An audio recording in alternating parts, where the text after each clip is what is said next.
Welcome to the stage Mr. Gavin Millard, Deputy CTO at Tenable.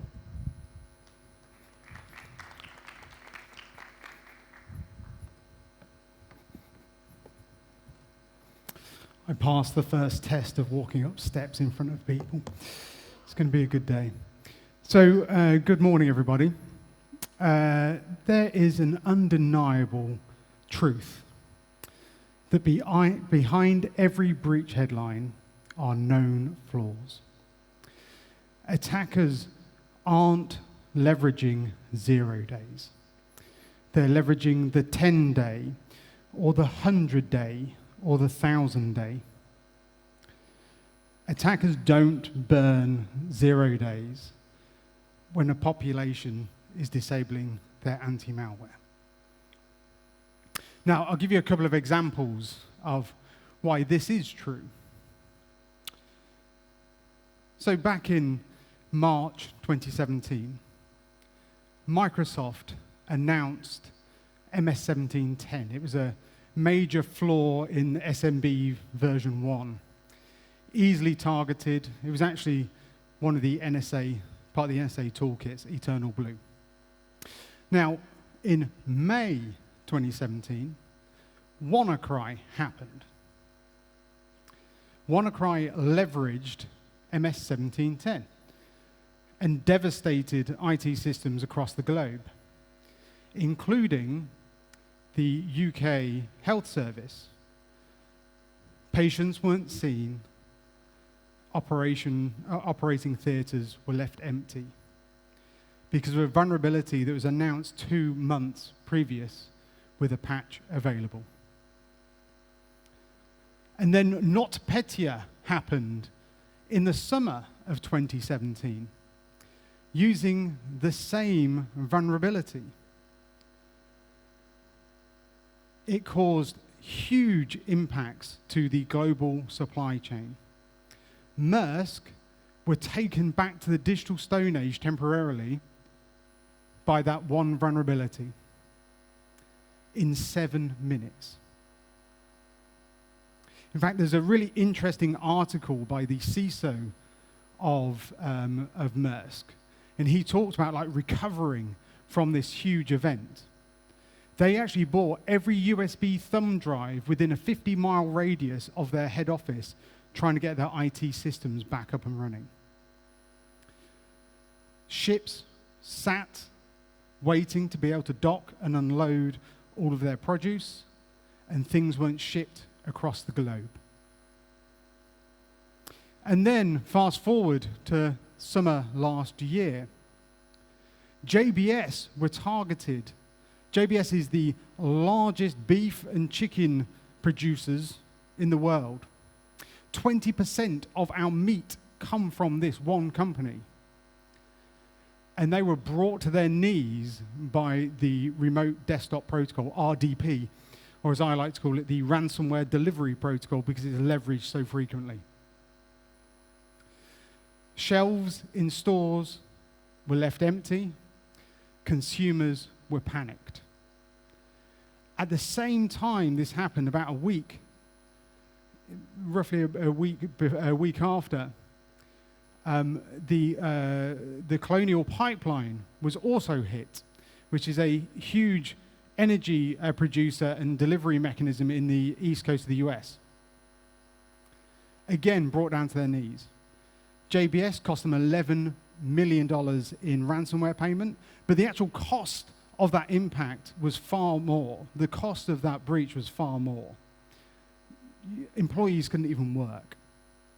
And when Colonial Pipeline was hit, this was a glimpse into the future of warfare. Wars will be fought and won without a single weapon fired. The targets will be virtual instead of physical, and the weapons will be vulnerabilities and misconfigurations easily exploited by nation states. Let's talk very quickly about how this happens. So first off, this is a simplified, pretty attack path. Attackers don't use such pretty slides. First off, in fact, they do lots of OSINT work, basically understanding a target before they actually unleash their attack. They then enter via phishing or a stolen credential. Now, rather interestingly, the phishing generally is leveraging known flaws. CVE 2017-0199 is actually a very big vulnerability that didn't get a catchy name, Microsoft HTA vulnerability, leveraged time and time and time again by ransomware authors because it works, because people haven't patched it. Once they're in, they then explore. They find out about your infrastructure. They know your infrastructure better than you. And in reality, what are they looking for? They're looking for your Active Directory to elevate their permissions and give them the ability to laterally move across the environment. They then elevate. They gain the privilege that they need. And once they have that privilege, you're screwed. Because they're now admin within your infrastructure. They can hide, they can evade, they can basically go back and just hide their footprints across your infrastructure very easily. And then they can leverage your own tools against you. PSExec, PowerShell is deployed by admins everywhere and leveraged by hackers everywhere. I can use the same tools that you use to deploy patches to deploy my own malware across your infrastructure. They then establish, deploy code. In the Karabanik attacks in 2017, they actually deployed a remote viewing software to be able to see how bank tellers were making transactions, so then they could do the same thing and steal $300 million. And then they exfiltrate, either ransomware through Bitcoin, or intellectual property, or any other way of monetizing. This is monetization of poor cyber hygiene. And it's happening time and time again. When we talk about the $2 trillion worth of losses, those $2 trillion worth are forgotten patches that should have been deployed. My job, among others at Tenable, is to figure out which one of those vulnerabilities are going to be leveraged. Because of the 20,000 vulnerabilities disclosed last year, only 2% of them will be leveraged in attacks. Now, if you look at the common scoring system for vulnerabilities, 57% of them were critical or high in nature. So CVSS is telling you, go fix 56, 57% of these vulnerabilities, but in reality, only 2 or 3% of them will ever be leveraged.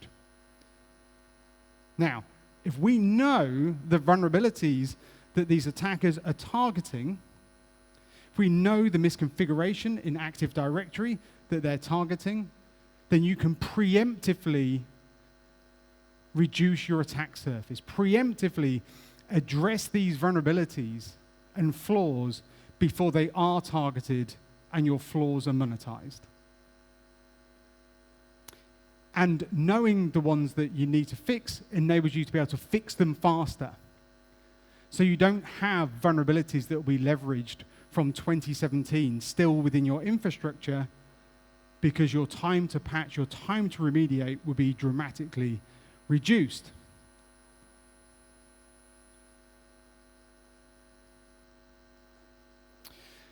And then let's talk about response. So EDR, XDR, and all these words are used a lot nowadays. We talk about how do we stop and detect and block these attacks from happening. Well, you can either catch a falling knife, or you can just push it to the side into the center of your worktop, right? If you know the vulnerabilities and misconfigurations they're going to use to gain that foothold, then they won't have a foothold to get within your infrastructure in the first place. if you've addressed the misconfigurations within things like Active Directory that they will leverage, like Golden Ticket, Mimikatz, and all these different approaches, Silver Ticket, then they won't have a path to privilege. And if they don't have a path to privilege, then there's no breach to block in the first place.